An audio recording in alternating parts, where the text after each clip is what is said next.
Hello there, Rebel fans. This is Calvin Milford with your Chambers Academy Sports Live channel here on YouTube. And we're here for our weekly coaches interview. Coach, this is a interview I've been looking forward to doing all season and hoping I get to do, and that's the one right before the championship game. Rebels will play for championship number 2 next Friday, which is what, day after tomorrow now. What are your thoughts? Well, first and foremost, we're just extremely humbled and blessed to be in this situation. You know, some people go a whole lifetime and never get to play for a championship, Calvin, and it's kind of become, routine around here, but you can't lose sight of the fact of what got us here, and you got to stay humble. And you got to keep your feet grounded, and we're excited for this opportunity, and we're going to put our best foot forward this week. An almost incredible streak of 5 state championship games in a row. Did you ever think back in, 1997, 98? Which year did you start, 97? 96. I started helping Coach Ford. Yeah, but what year? What were your head coach? Head coach, 98. 98. Did you ever think back in 98, that's 21 years ago, that you'd ever see 5 of these in a row? I was just hoping for one as a head coach, and and that really, happened in '99 and 2000. That's so right. you got that's right. But when you're younger, sometimes you don't appreciate things as much as when you get older. We can testify to that. But when you calling me old? No, you're calling me old. I'll be 46 Tuesday. Next Tuesday, if anybody wants to drop any gifts off by the office, just leave them with Miss Sheila. But she won't be here next Tuesday. My wife asked me this morning, what do you want for your birthday? I said, a state championship.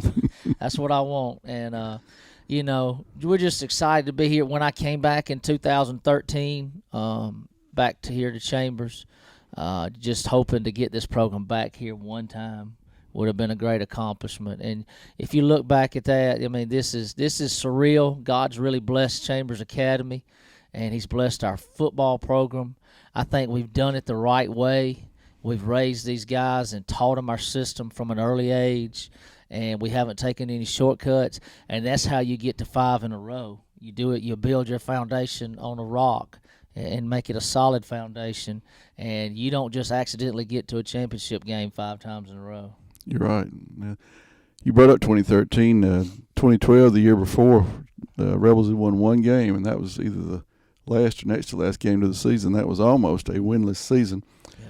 Yep. Things had gotten sort of in a downturn all the way around with the program and with the school. And successful athletics tend to help a school flourish, especially a private school that depends on those that want to take advantage of the educational environment and the athletic environment. And in 14, made it to the semifinals, right? Yeah. Went down to South. No, we made it just the first round. That was the first round game? Went down to South Choctaw. If you look at the state of Alabama football records, public and private, that's still the record for the playoff game with the most total points. Yeah. We scored 40-something. They scored 60-something. So it was one of those track meets that they had a little more horses than we had. But then the next year, we went down there and gave it back to them, and we've been rolling ever since. So I think the lesson to be learned for our viewers, Calvin, is when things are going good, don't forget to give thanks to God and praise Him, because there's going to be bad times and there's going to be good times, but the same God's in charge of it all, and He's leading our lives. And I think it's easy for us to forget God in times of prosperity, but there's going to be a time when you're not always as prosperous. So, we're just thankful for that, and we're trying to stay humble, and we're trying to give our best each and every day, and just enjoy being with these kids every day. They're fantastic human beings, this coaching staff and this team. Your senior class, of course, provides your leadership as it always does and always should in a football team.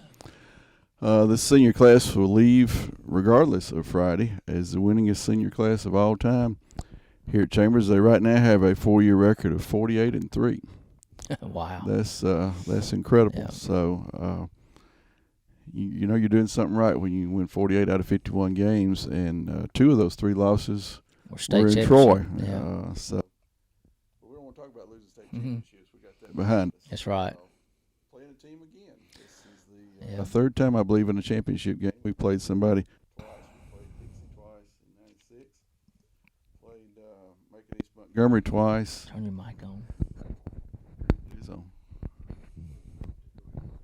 Played Macon East Montgomery twice in 2000, and we'll be playing Southern twice this year. I don't think I've missed any more 2 times. No, we played Abbeville twice. So Abbeville twice in 15. This is the 4th time out of 8 championship games that we've had a second-time opponent. And we played Dixie Academy in '96 twice too. How do you prepare for somebody a second time around?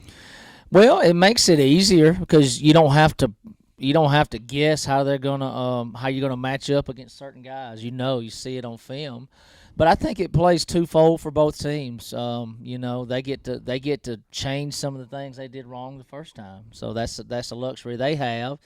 And I would expect some wrinkles and some changes from them. I don't think they're going to get too far away from who they are because they got a good football coach, and you don't just change what you're doing midstream in a football season. It doesn't work like that. And so we'll see some new things, and we're going to have to adjust. But somebody asked, I was at Wayne Gooden's putting some air in my tire a while ago, and he said, well, I don't like to play anybody twice. And he said, would you rather? I said, well, that's right. But he said, especially when you beat them the first time, I said, would you rather have lost the first time? I'd rather go into this game having beat the team that I'm going to play again. And I know our kids have confidence that we can beat them because we have. Now it's going to be a total different ball game altogether. In the fact that we're in a championship setting and anything can happen. And I think mistakes and turnovers are huge in a game like this. And I think the team that minimizes their mistakes and their turnovers has the best chance of winning in a championship setting. So we're going to have our hands full. I know Southern feels like they can play with us, and so but we're excited. We're excited at the same time to be playing against a class program, and Coach Smith does a great job over there. And it's just playing in the championship game is an awesome experience for our kids and our fans. Of course, Rebel fans, don't forget when we went to Greensboro, they were only down 6 in the third quarter. Yeah. And we went on a 97-yard drive and put some space. And then, of course, the final score was a scooping score with about a second or two left. Yep. So it's not like we went down there and walloped them. That's right. It was 20-7 at half.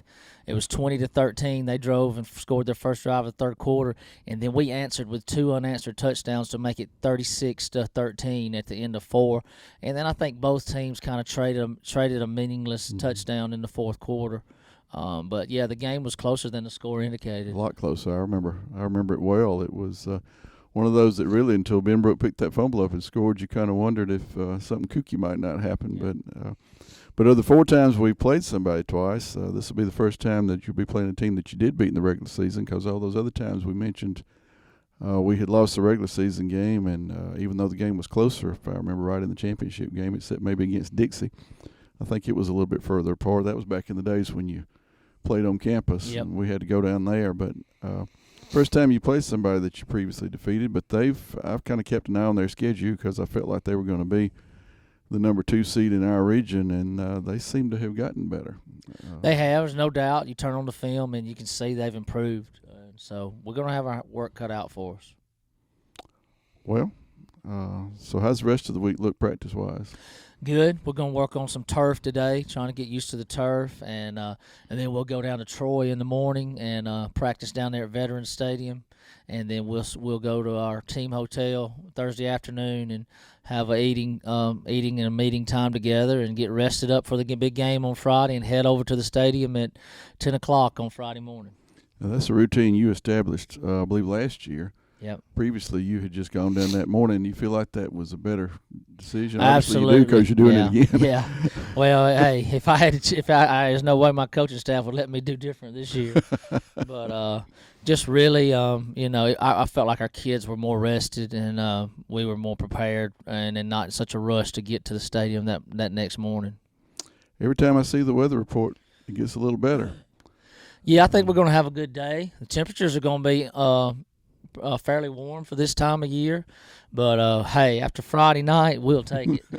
That was kind of little wet and chilly. And, that was miserable. And the week before was right chilly in and of itself. Yeah. So it'd be nice to get a little warm weather. Yeah. Rebel fans, don't forget that if you buy your tickets at the school retains those profits. So if you're going to go, might as well get your tickets ahead of time. That way you can get into the game easier. Get there early because Chester and I and David are going to broadcast, and we got a notice from the AISA that says we will start on time. That's right. So at high noon, somebody's going to be putting total leather.